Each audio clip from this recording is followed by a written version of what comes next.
Hello there, World of Tankers, and welcome to the channel. I'm your host, Adronals Blitz, and in today's video, we'll be playing in the Tier 10 German Super Heavy, the Maus. This is sometimes a great tank, most of the time quite a frustrating tank. The reason behind that is because the Maus doesn't really have a lot of armor, which is weird, because it's the heaviest tank in the game, it's got the most hit points in the game, and it's the slowest tank in Tier 10. So you would think, by all of those culmination of things, that the Maus indeed would have a lot of armor, but no. It's honestly quite ironic that this tank has less armor than all the other German super heavies in every single way. For example, the VK90 has better turret armor because the cheeks are much smaller. The VK90 has better gun depression, a better upper plate, and even the lower plate on the VK90 is incredibly hard to penetrate. Overall, the VK is just a better tank for the majority of situations, especially when you can side scrape and just not have to worry about being penned because your turret cheeks are better. The VK72 has better frontal armor, especially on that lower plate. It features tungsten, it features a very similar amount of health, and as well, it just got a much higher alpha, meaning that even if you do lose some health, usually when you penetrate your shells, you are definitely going to outtrade your opponents. After the VK90, what else do we have? Well, we got the E100. Here's the ironic part about the E100. It has a better turret than the Maus. The Maus can be penetrated with standard ammo through the turret cheeks at any angle. I mean, you can literally just angle it like this, and anybody that has decent pen can go right through your turret cheeks. It's kind of a joke, especially when the E100 can literally just sit hull down and never, ever, ever, ever be penned by standard ammo unless you hit that little bar at the roof of the tank, which, let's be real, doesn't happen all too often. It's kind of ironic, isn't it? I mean, don't get me wrong, I like the Maus. I think it's a fun tank, but I also think it's a bit of a joke the way that Wargaming has balanced the armor on this vehicle. It doesn't make sense in any way to me. Oh well, let's see what we can do here. Hopefully our team does a decent job over towards the other side of the map. We're going to aim it on the WZ. There you go, get a nice slap into the roof of his tank. Now, I should point out that I don't think the Maus is a bad vehicle, but I do think that it needs a big buff in a lot of areas. I think, first of all, that the turret cheeks should be impervious with standard ammunition. I think that's a no-brainer, but it's something that apparently Wargaming hasn't thought of using their brain for yet. So that's the first thing I'd change on the Maus, is I would definitely make it so the armor is only penetrable with premium ammunition on the upper plate, and even then it has to be very hard to pen. I mean, look at the turret armor of the E100. We literally can't pen that with premium ammo. How is that fair?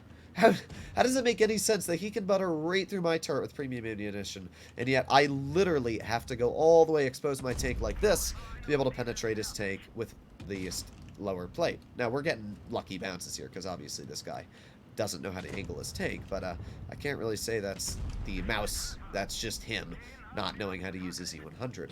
Alright, well, let's make our way over here and see if we can get a pen in. E100 bonks our teammate, and there you go. We can, just ever so slightly. I mean, but look at that armor. That's so dang stupid. Why does E100 get that much armor and the Maus just flat out doesn't? Alright, well, let's see what we can do here. Angle the turret and give this guy a little love tap. There you go. Angle the turret some more. Nice, okay. We did get a good bounce there. What I will say about the Maus is it does well against players that don't understand how to go against the armor. Like, for people that understand how to deal with the Maus, it's incredibly easy to rip this thing apart. But for people that don't understand how to deal with the tank, it's really, really easy to bully them. It's honestly a pretty fun tank in a battle like this, where people just don't know what they're doing. We've probably done a decent chunk of damage at this point. Yeah, about 2,900, which isn't too bad. The gun on the Maus is quite easily put awful. The only time you're going to get the gun to actually work is when you're putting the tank in a situation where you don't need to worry all too much about being rushed or stuff like that. But we're doing fine here. We have to load premium ammo to penetrate this enemy WZ. But let's ignore the WZ, because I want to showcase the armor on the Maus and showcase how poor it is. So this is... well, that was a weird shot. Let's try that again. What I was going to say is, if you notice there, we could easily penetrate through the Maus's turret cheek with standard ammo. And we can show that again right here. That's a better example. Standard ammo, right through the turret cheek. Yeah, it's a bit red, it's a bit hazy, but still, no problems whatsoever. We can go right through the turret cheek. I mean, that's really, really dang stupid. And once again, we aiming standard ammo right through the turret. Look at that upper plate. How does that make any sense? How does that make any sense to Wargaming? That is good balance.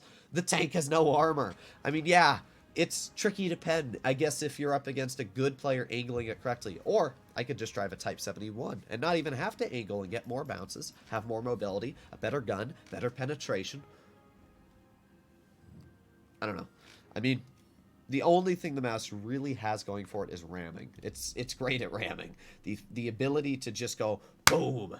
And, I mean, you saw me even ramming the enemy mouse for 120. It's a good take for ramming. But half the time, to do that, you're going to bleed at least half your health. So, I don't really know if it's worth it. And think about it. On a map like this, you're kind of screwed.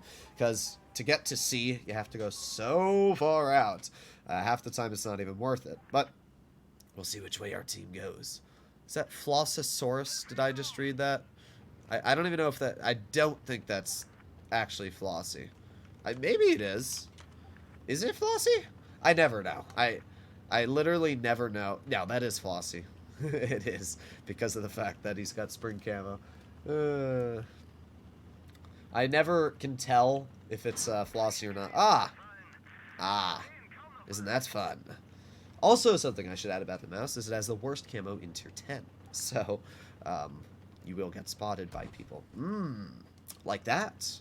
Isn't that fun? Look, I've already bled health in the beginning of the battle because my tank's slow. And E100 wouldn't have bled health because it would have been faster. But you know what? I actually can't get too mad because we managed to bleed that Vickers health out quite a bit.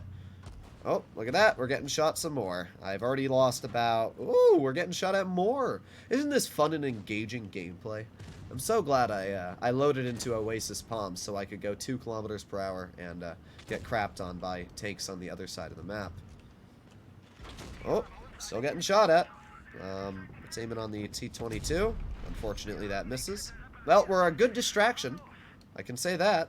There's not much else I can really do in this game apart from be a distraction, so that's what we're going to do. Got the IS-4 off to the side, who I cannot shoot as of yet. Nope, he's dead. Alright, T-22's dead. That guy's dead. Not really sure what I want to do here, if I'm going to be completely honest. The 268 is probably going to nuke me if I give him the opportunity to shoot me. Bonk. Nope. Goes low. 268 nukes me, as expected. Great example of where the mouse is just a frickin' useless tank. I mean, I am so large that I cannot hide my tank behind any ridgeline or any cover. There's no way in any world I'm going to be able to do that. So vehicles like this IS-4, ST-1, and Vickers Light, they can just absolutely bully me in a situation like this. Look at that. No problem whatsoever, right through my lower plate. Now, the good news is that we are absorbing the shells for our team. That's really the only good thing I can say about this tank. That shell, that made no sense. I've literally no clue how that ended up penetrating that Type 71. But this is a much better battle to really illustrate the feelings I have about this tank. I mean, this game has been awful so far. And I'm going to angle it here. Maybe we'll get a bounce. Probably not, but we're going to hope. Oh, he didn't shoot premium ammo. I'm surprised. But because of that, we did end up getting a bounce, actually. All right, well, let's go for that ST-1 again. There you go. When people bounce you, you can get good damage out. It's not that bad when you get bounces. But of course, when I say good damage, we're at 1,700. So it's not really good damage. We're at some damage at this point. The chances of us stealing 3,000 are about none. But I'm going to try my best here. Let's see if we can get a shell into this enemy Type 71. Just drive up. There you go. All right, nice pen into his vehicle. At this point, Flossie's going to get a bonk into this IS-4. Probably. I'm just going to go for this 268. Obviously, he wasn't going to bounce me. But I also really couldn't care. I'm just going to push this guy, and maybe we can get a bit of a ram in here. Come on, let me ram you. No! We didn't do bad, though. We actually did okay in the end of things, but you can understand why I have trouble and problems with the mouse. The armor doesn't really work all too well. Like, yes, we blocked 2,800 this game, but the majority of those bounces were not because of the mouse being good. It was just because opponents were slamming shells at us, and half of them weren't even aiming. I like the tank, and I always want to love it, but I just feel like in the majority of situations, I could be doing better if I was in a vehicle, let's say, like the Type 71, or I was in a tank like even the IS-4. I don't know. I just... Personally, I think Wargaming needs to revamp this tank.